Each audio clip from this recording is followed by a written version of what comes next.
시청자 여러분 안녕하십니까? 자, 추석 연휴 잘 보내셨습니까? 추석이 끝나고 나면 경제 상황이 상당히 급격히 악화되어 갈 거다라고 말씀드렸습니다.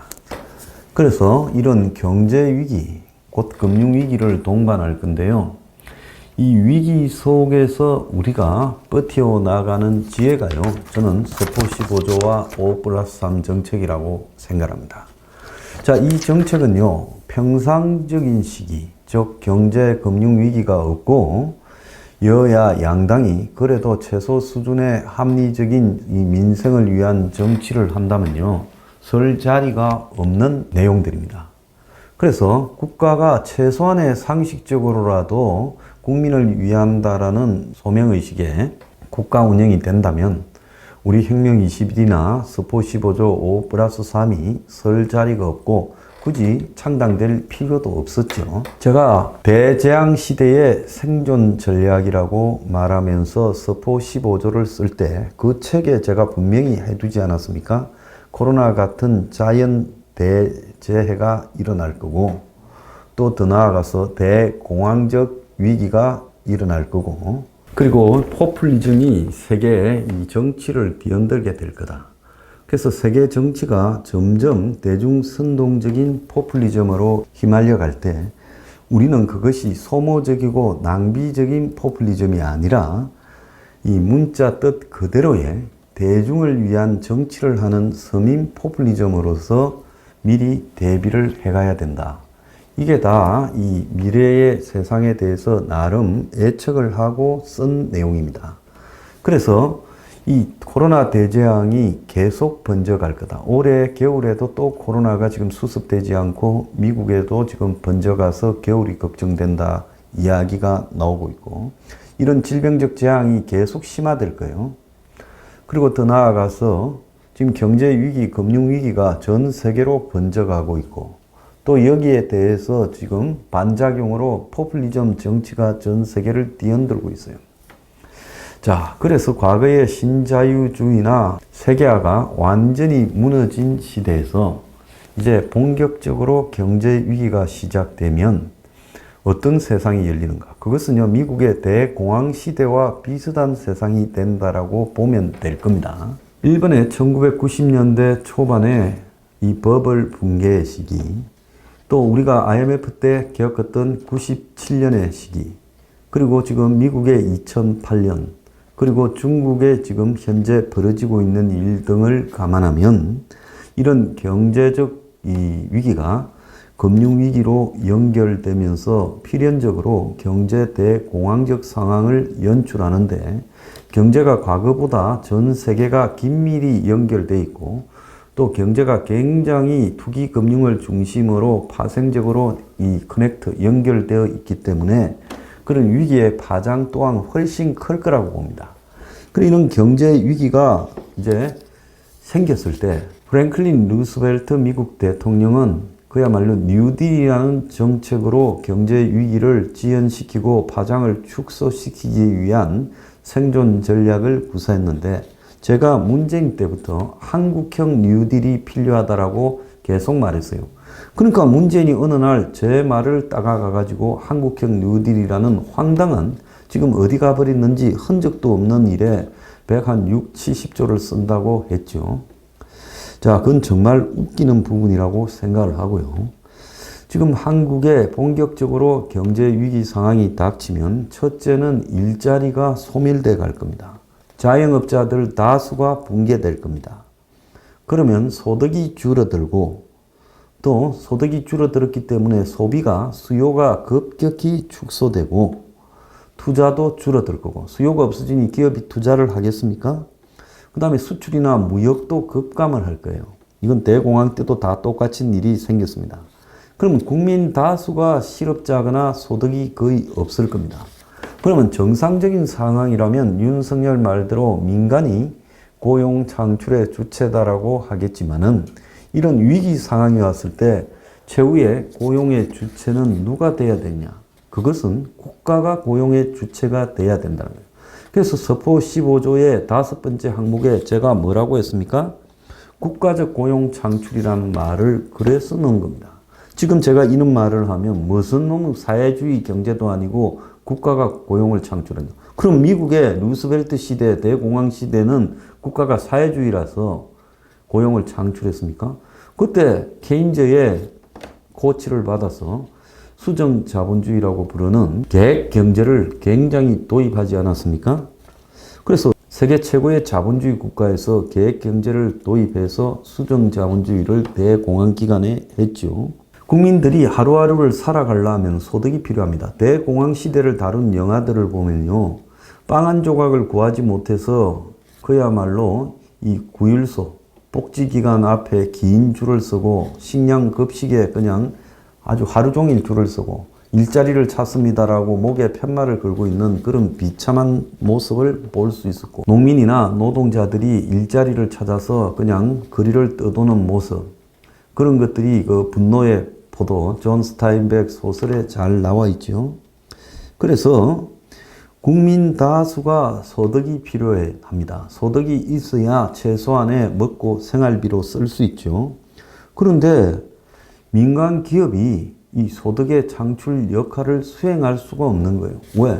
대공황적 위기가 오면 기업들이 수요가 줄어들어서 매출이 그냥 형편없이 곤두박질 치고, 그렇게 되면 기업들 다수가 문을 닫거나 맹맹만 유지하게 될 거라는 거예요.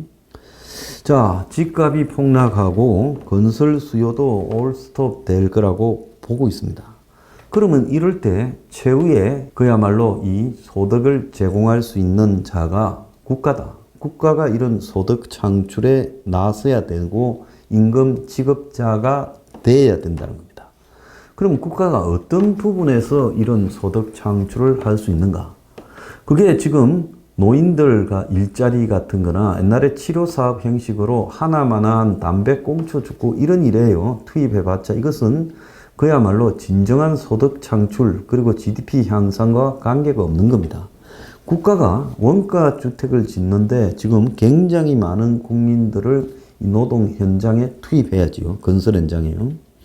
그 다음에 사교육을 완전히 그냥 대공황 시기가 오면 누가 사교육 할 수 있겠습니까? 사교육이 저절로도 굉장히 사라지겠지만 이 사교육을 대체해서 공교육 기관 안에 사교육을 대체하는 이 준교사들을 수십만 명을 채용해서 가르쳐야 된다. 그래서 자연스럽게 사교육이 폐지되도록 해야 된다. 그 다음에 부부간에 다 적은 소득에도 일자리를 찾아서 나서야 될 거다. 그러니까 애들을 갖다가 국가가 공공 보육을 한다. 그리고 노인 요양을 국가가 완전히 그냥 맨투맨으로 책임진다. 그리고 장애인 돌보미 등에도 국가가 책임을 진다. 이런 방식으로 광범위한 일자리를 창출하고요. 그를 통해서 국가가 임금 지급의 주체가 돼야 된다. 그래서 예를 들자면 3천만 원 연봉을 주는 이 일자리를 300만 개 국가가 창출한다면 90조가 들어갑니다. 그러니까 대공황적 시기에요. 국가가 예산의 대부분을 이런 방식을 통해서 일자리 창출하는 데 투입해야 되는 거죠. 거의 뭐 나라가 망할 지경이 되었는데 국가가요 무슨 뭐 도로를 닦고 철도를 닦고 새로운 건물을 올리고 할 이유가 없는 겁니다. 올 스톱하고 이런 이 일자리 공공 일자리 창출에 나설 수밖에 없다는 거예요. 자, 그래서 이 공공의 일자리를 통해서 각자가 생계를 유지하면서 그래도 나라 경제가 민간이 올스톱 되어 있는 동안에 돌려야 된다는 겁니다. 그 다음에 외노자들은 이런 상황에선 다 돌려보내야지요.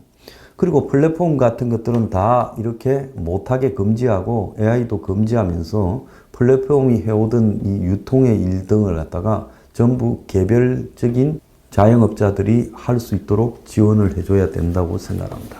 그럼 거기서 많은 일자리들이 창출이 되겠죠.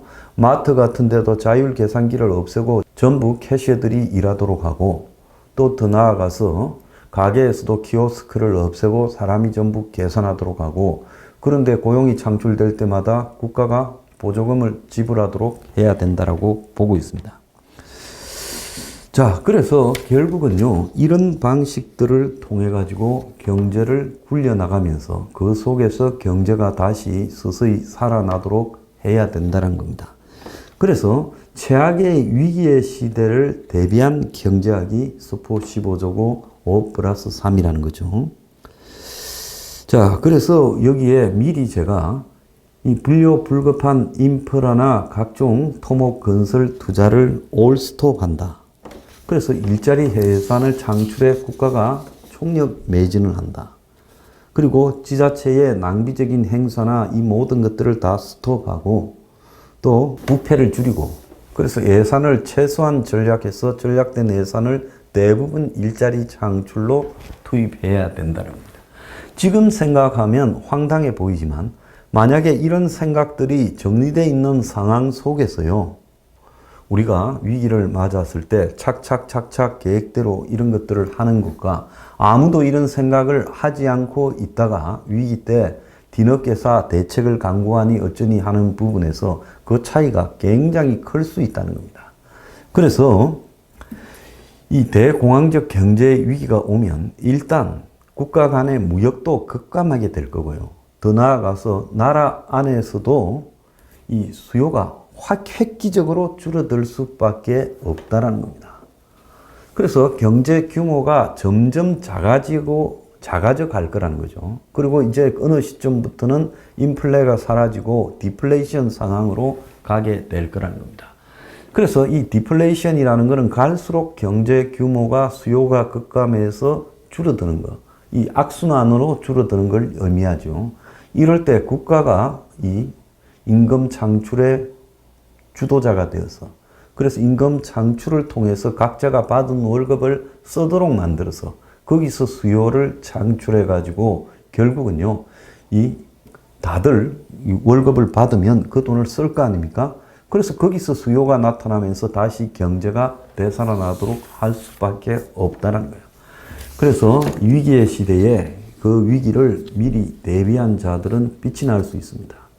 그래서 임진왜란이 온다고 했지만은 대비하지 않다가 속수무책으로 당했지요. 10만 양병설을 이야기했지만은 비현실적이다고 뭐라 그러고 자 그렇지만은 이순신 장군은 대비했기에 그는 이길 수 있었습니다. 그래서 우리가요 그야말로 유례없는 국가적 재난이 닥쳤을 때 미리 대비하고 준비하고 그 일을 행동으로 옮겨갈 때 머지않아 이런 재난도 극복할 수 있을 거라고 생각됩니다. 서포 15조와 5 플러스 3 정책은요, 위기의 시대에 필요한 경제학입니다.